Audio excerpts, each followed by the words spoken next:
Namaste.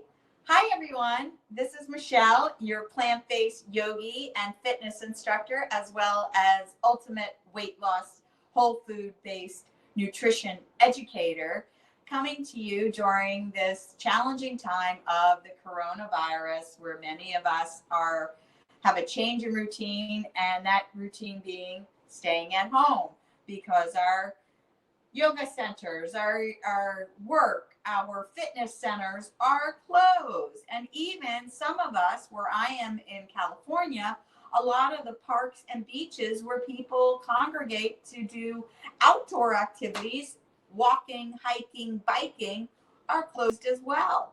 So it's a very big break in our routines.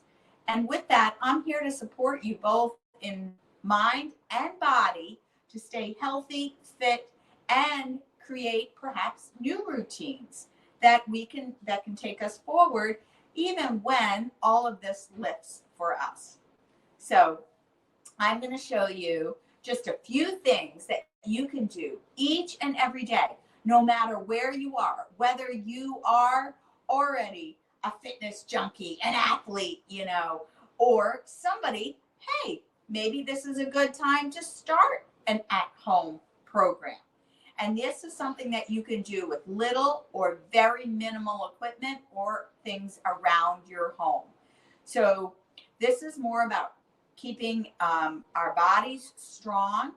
And when our bodies are strong, there is scientific evidence that increases self-esteem, it increases our confidence, and by building strength in the body, we're strengthening that muscle of the mind by feeling good.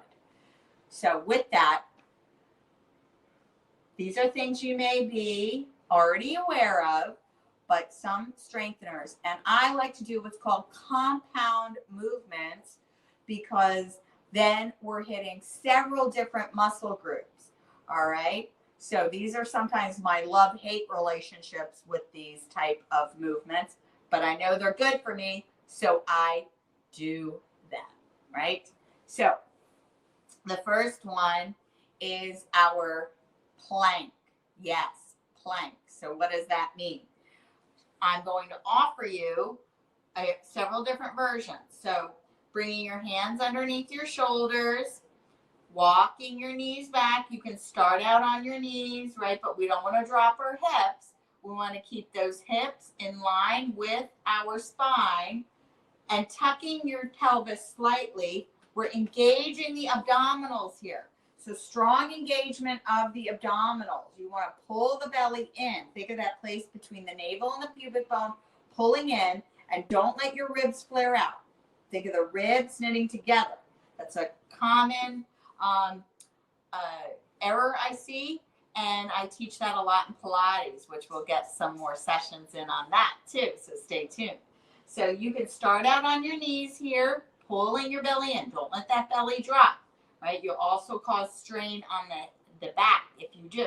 So you want to keep your gaze forward, take your chin forward. The hips are slightly tucked under. Now, as you build strength here, try to strengthen and straighten by strengthening your legs, lifting your legs to a straight position, keeping your body in one line, crown of the head reaching forward. Again, don't let those hips sag. Lift them up, tuck your hips under, push your heels back, slide your shoulder blades down your back, crown of the head reaching forward, pull that belly in. If you need to take a break, you come to your knees, right? No problem. Maybe just try a few seconds.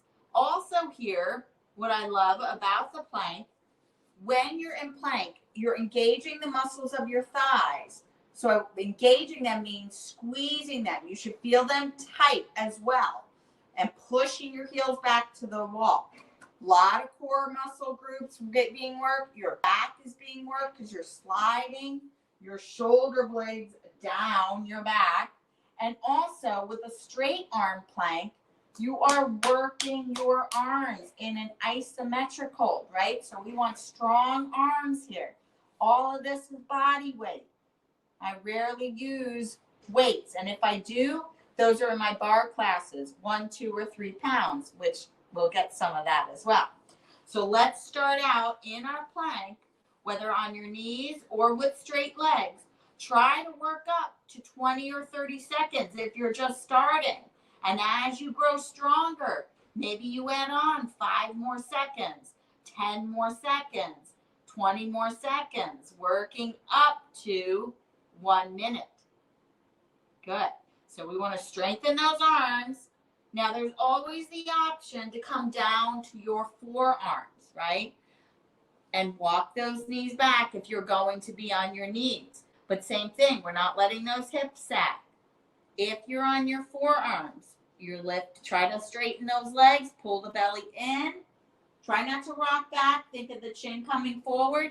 Hands can come clasped together, but don't let those shoulders drop. We want to push the space between our shoulder blades up to the ceiling, pressing down into our forearms, strengthening our back body, engaging our core center, squeezing our muscles of our thighs, and holding here, working up to at least 30 seconds.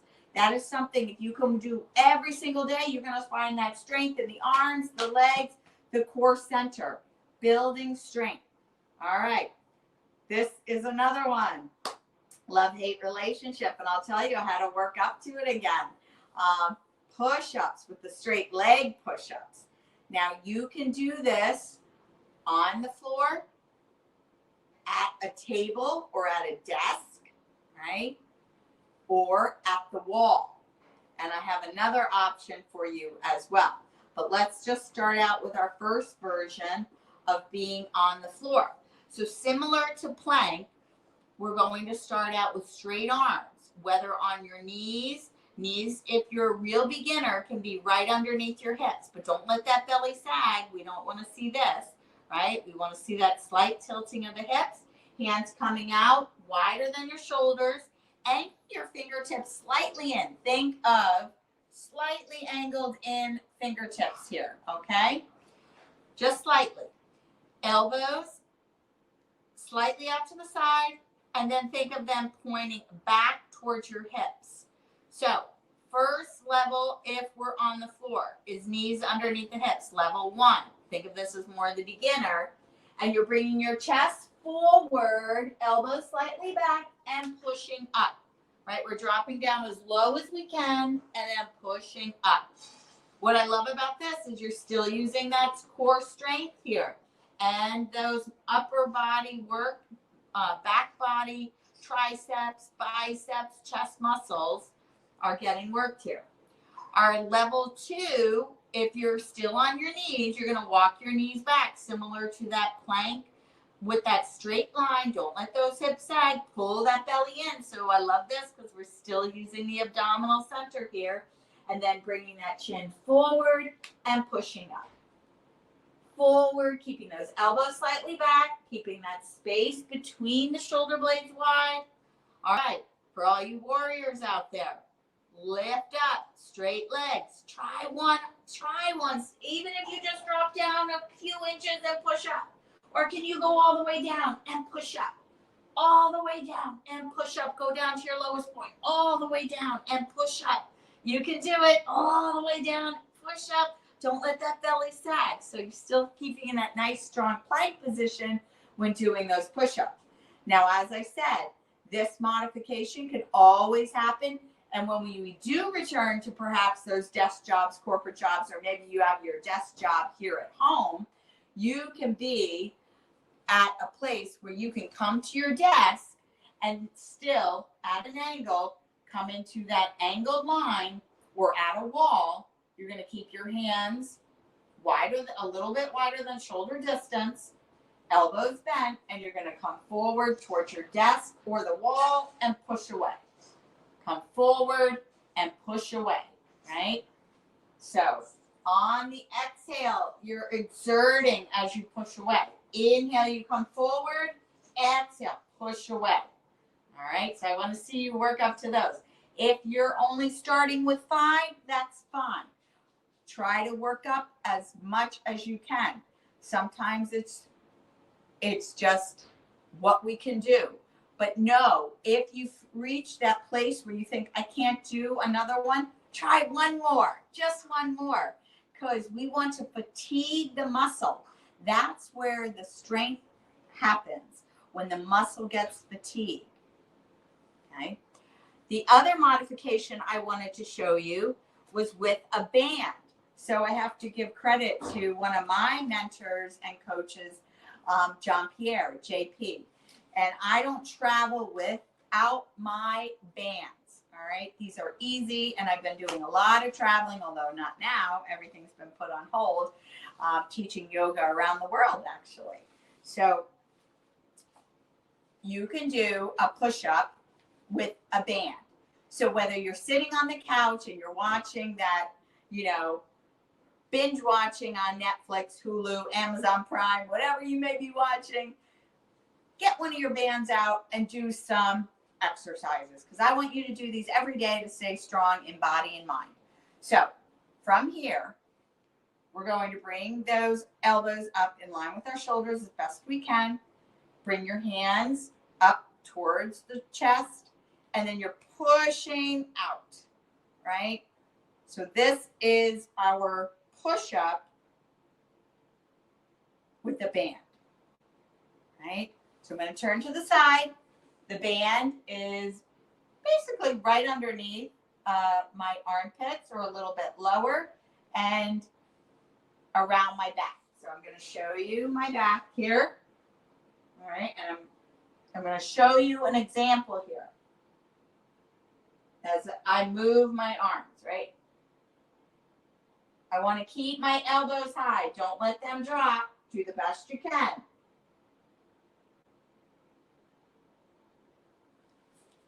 Right? Keep those elbows high. Don't drop them. That takes effort too. And the stronger you get here, you're going to find more tension on the band. We have a little friend here saying hello.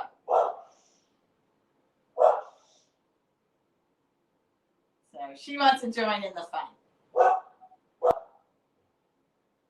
And work up to this amount. So you still are creating that tension. Exhaling out, inhaling back. Keep that tension. Don't let it go too slack. Good. So that's our push-up with the band. So I've given you several different levels, whether it's on the floor, on your knees, at a desk or a table, at the wall, or with a band. So there's something for everyone, my friends. And our final one, love, hate, but it's good. And you don't need any weight for this. Body weight is enough, right? Most of us have enough stored energy on our body that we're creating our own resistance. And what is that? That is squats. We want to keep our legs strong. And this, what I love about squats, again, it's a compound movement. We may think legs, bottom, but we're also keeping our abdominals and upper body strong and engaged. And what we're going to do here, I'm turning to the side so you can see me. My feet are about hips width, a little wider than hips width apart. Toes are going to be turned out slightly. Now your hands can come to your hips. They could come to your heart center. They can be out in front of you. All right, I'm just going to keep them on my hips or at my heart. I alternate sometimes. And I'm trying to sit my bottom back. So we don't want to lean forward. Keep the chest lifted. Think of the tailbone lengthening down. Try to think of that straight line of your plank. Chest is lifted, shoulders down the back, belly pulling in. Dropping your bottom down, trying to get your thighs as parallel to the ground as you can. But we may need to work up to that. Keep that belly in. We want it strong. And as you come up, soften the knees, push the hips forward, squeeze your bottom. Down and come up. Press into the heels. Sit back as far as you can go. Thighs trying to get as parallel to the ground. Try to keep those knees as best as you can over your ankles. Don't let those knees come way forward. That's not what we're going for, right? We want to keep these thighs the strongest muscle group, the largest muscle group in our entire body. Don't let those shoulders creep up. Drop the shoulders down. Squeeze your bottom as the hips push forward as you come up. If you want to add a little bit more movement, reach the arms out, and as you come up, pull the elbows back, squeeze between the shoulder blades. Reach those arms out and pull the elbows back, squeeze between the shoulder blades. Here we go. Try to work up to do at least 10. Pulling back. And again, if you're not able to drop down low, that's okay. Maybe you have a chair behind you and think of tapping that bottom to the chair. Even if you're not able to, you know it's there, right? You know it's there, and you're trying to reach for that. Again, if you're binge watching TV, perhaps get up and do some squats. I know that a lot of it's streaming, so we don't have many commercials anymore, if any. But get up and do some movements during those commercial breaks. Another credit I owe to Jean-Pierre, JP again, is if you're doing work now and you're working several hours, set an alarm for yourself. And on the hour or half hour or whatever you set for yourself, get up and do some of these movements or the squats. And if you are working a few hours a day, if it's an 8-hour, 5-hour, what have you, and you're doing some movement on the hour and you're doing 10 squats during this 5-hour period, you've done 50 squats for the day. So those are some strengthening moves. 3 things, strengthening moves you can do each and every day. And to start to get your fitness routine somewhere where you can fit it in, whether on the go, at home, at work, or wherever you may be, to get some of that fitness in that strengthens the body, which scientifically strengthens the mind, building confidence, self-esteem, and by building strength, you're creating those feel-good endorphins and something that no one can take away from you. So stay strong, body and mind, and also in the system, we want to make sure we're taking a lot of good nutrients in, natural antioxidants. Eat those green leafy vegetables. Can't get enough of them. So stay strong, my friends. Get some vitamin D. Take those extra doses. We want to keep our bone density strong. So thank you for tuning in. There's more to come. Yoga, meditation, strength training, and a lot on fitness, wellness, and overall things to keep you healthy and strong. Have a beautiful rest of your day. This is Michelle, plant-based yogi and fitness instructor, as well as ultimate weight loss, whole food, plant-based educator. Namaste.